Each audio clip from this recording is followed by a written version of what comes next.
ready now.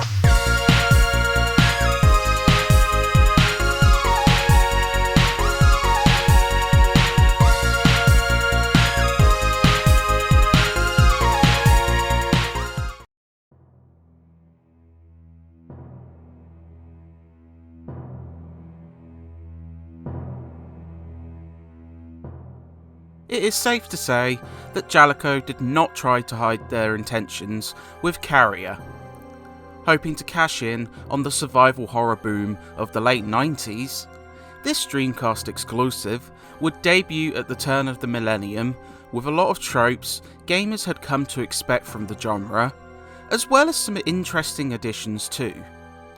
While the console would be flooded with survival horror games, leaving Carrier to drown in obscurity, genre aficionados may glean a good dose of value from this fully 3D horror game, though it comes with its multitude of issues too.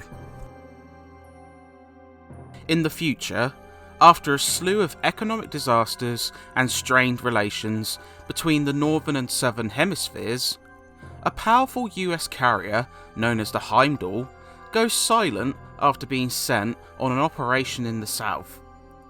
With an initial team also reported missing, Sparks send in a second team, which is shot down by the ship itself, stranding and separating several members of the crew. Players must guide Jack, a member of this team, to safety while navigating through several terrors which have seemingly taken over the ship. It's a simple plot, beset with terrible voice acting and dodgy translation, but it's not the most memorable either, with a bland lead and very little in the way of character development. When you're done, catch up with him and see what he's discovered. Then continue your investigation. Yes, sir, Colonel. Be careful. Wait for me, Leonard. I'll get a first aid kit.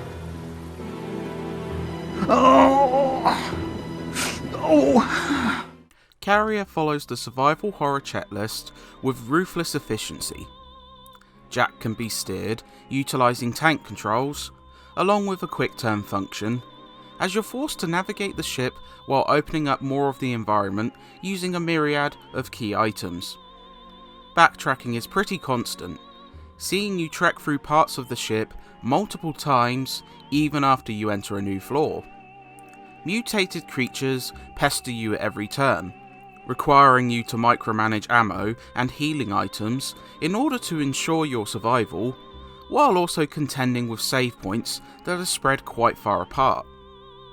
Though rendered fully in 3D, a rarity for the time, static cameras and limited lighting can make jump scares more likely.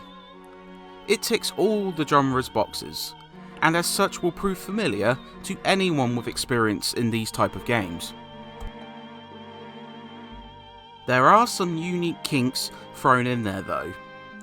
Aiming works a bit differently, allowing you to adjust your vertical shot to target parts of the enemy's body.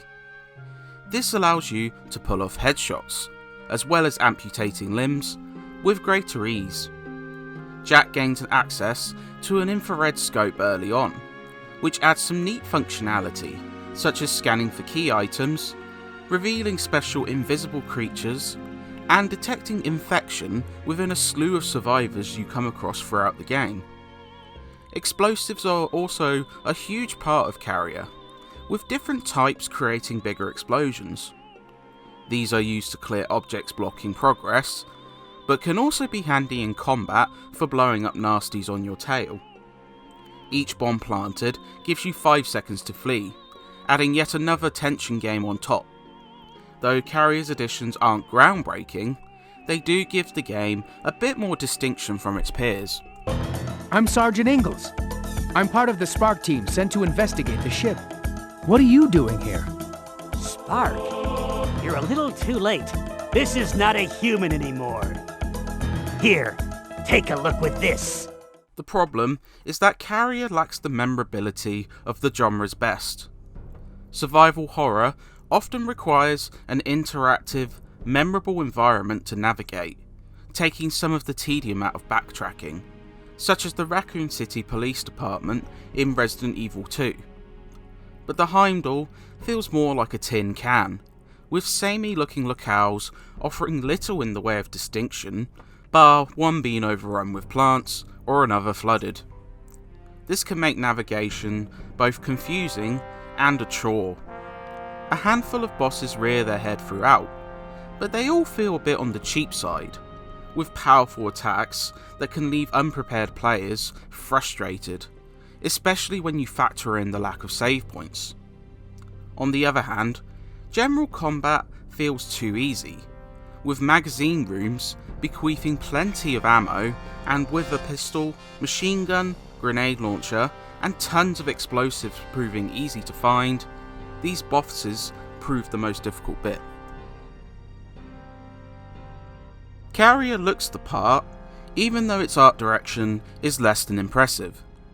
The game, despite a fair few frame rate stutters, does tend to keep around 60 frames per second, giving it a smoother feel than the litany of PlayStation horror titles. Characters and environments look pretty uninspired though, and disappointingly, there's only a handful of monster designs. It all looks acceptable, though hardly noteworthy. The sound is in the same vein, with a sparse soundtrack that lacks impact, average sound effects and, perhaps notable for the wrong reasons, horrific voice acting that isn't too far from what the earliest entries in the genre offered up. Poor delivery, laughable direction, and odd pronunciations make for a silly time despite the serious, world-threatening plot. Who is it? It's me, Lang. Jack? I heard from the Colonel that you were shot down by the intercept system. Carrier will take the average player 8 hours to complete on an initial run, depending how much trouble you're given by the big nasties. A second story is unlocked after initial completion, following the exploits of Jessica Manning in parallel to Jack's campaign, though this segment only takes a couple of hours. Outside of some unlockable costumes, there isn't a whole lot else on offer, with no extra modes, endings, or incentives to return, making it feel a touch bare compared to competing games. Despite how brazenly it wears its inspirations, Carrier's dedication to genre tropes give it solid fundamentals, though it rarely captures the imagination like the best of its class. It does have a few surface level tweaks which seasoned survivalists will notice, but the combination of a lackluster setting, tedious backtracking, and frustrating bosses can put a damper on the experience. For genre enthusiasts looking for something away from Silent Hill or Resident Evil though, Jaleco's effort proves more than satisfactory. Look around you. You have arrived in hell. I can't trust anyone anymore. Soon, you too will feel the hopelessness.